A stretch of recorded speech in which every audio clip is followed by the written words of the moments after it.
Welcome back. This is Friday Briefing. Thank you for staying with us. Now, on Thursday, the world marked Girls in ICT Day, which falls on the fourth Thursday of every month in April. It is marked annually as an initiative to create a global environment that empowers and encourages young women to consider studies and careers in the growing field of information and communication technologies. Here's KTN's George Maringa with a story of 4 girls breaking the ultimate glass ceiling in the world of ICT.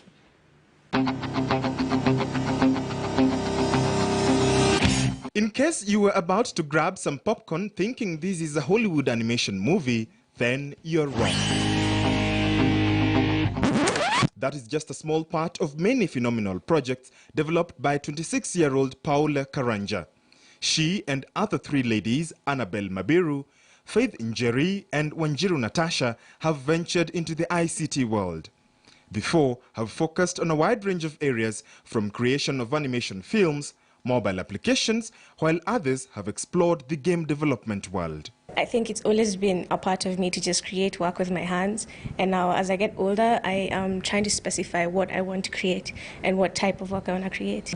Watched animations my whole life. I grew up on Cartoon Network, so the moment I got an opportunity to do something that I already loved, I was like, yeah, I want to be part of the people who create what I already love. Yeah. At first it was challenging, considering the fact that we only 2 girls in the entire class, so it was a bit intimidating at the beginning, but as you continue, you realize they're just like you. Only difference is that they're male and you're female. You can still win and you can still do better than them. I like to classify myself as a visual learner. I learn mostly through diagrams, through images, through what I see. Their passions would later inspire them to pursue respective courses at the Africa Digital Media Institute. The knowledge and skills have propelled them to where they are now, but even they admit that it has not been a walk in the park. That transitioning was a little bit difficult for me, but when I figured it out and when you finally grasp it, then it's just easy. Kenya in the gaming world is actually coming up. It's not created that strong foundation in Kenya. So for now, us now in this case we'll do freelance, because until we have a stable, say we can say the gaming world in Kenya has a real foundation, we'll end up doing freelance. The industry itself is quite small, so finding people who know what they're doing and they're willing to take you in and take the time to really teach you, it's also really difficult. So there are ups and downs, but if you're passionate about it, you stick it through, I guess. Beyond the pencil and paper, and when you get to your tools and software, it can get quite tricky to navigate that because they're quite expensive. To get quality work, all the softwares, all your tools, your equipment gets to be really expensive. So that could be one of my issues in navigating animation. Long hours of practice, hard work and dedication have seen the 4 come up with products for the lucrative animation and game development market. Emily, how you doing? I know we didn't necessarily leave things in the best of terms. Behind the scenes, it takes sometimes months to come up with a finished product. Animation is filmmaking, so you can look at it in terms of advancing stories and communities or advancing the media and the work. So yeah, that's my goal, to just push everything forward, both ways in terms of skills and in terms of the stories I tell. Animation is really tedious work, and to do it for very little money it doesn't become viable. It's no longer viable. So opening up the market to people who are outside of Kenya personally for me has been really helpful, because within the country it's been a bit difficult to make a living. Yeah. Also, you have to go through a lot of errors. You find an error, you fix it, you find an error, you fix it. Eventually you'll begin grasping on what is wrong with the code. So as you do it, you perfect it.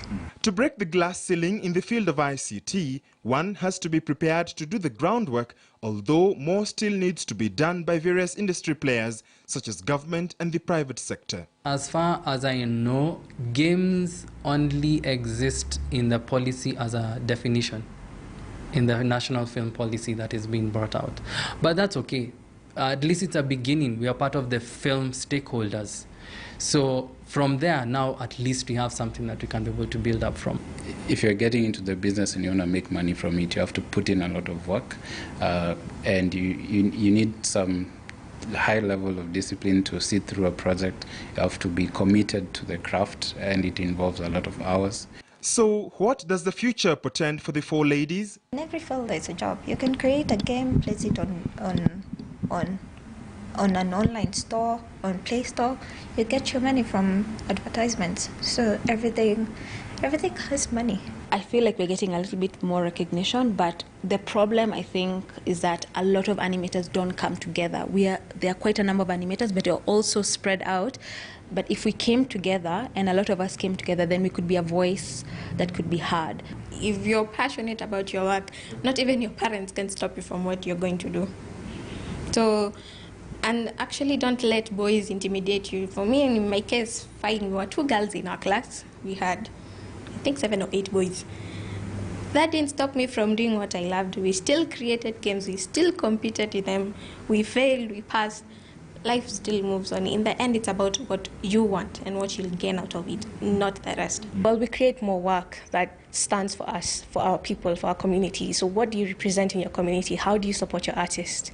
And it just comes in with, we don't even need like large grants. It takes your friends to support your work, your family to understand your work. Supporting the education of women and girls in ICT is also in line with the United Nations Sustainable Development Goals SDGs, in particular SDG number 5, which is to achieve gender equality and empower all women and girls.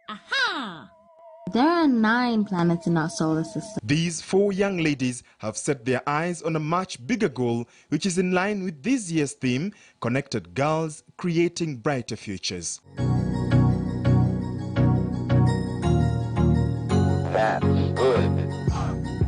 George Maringa, KTN News.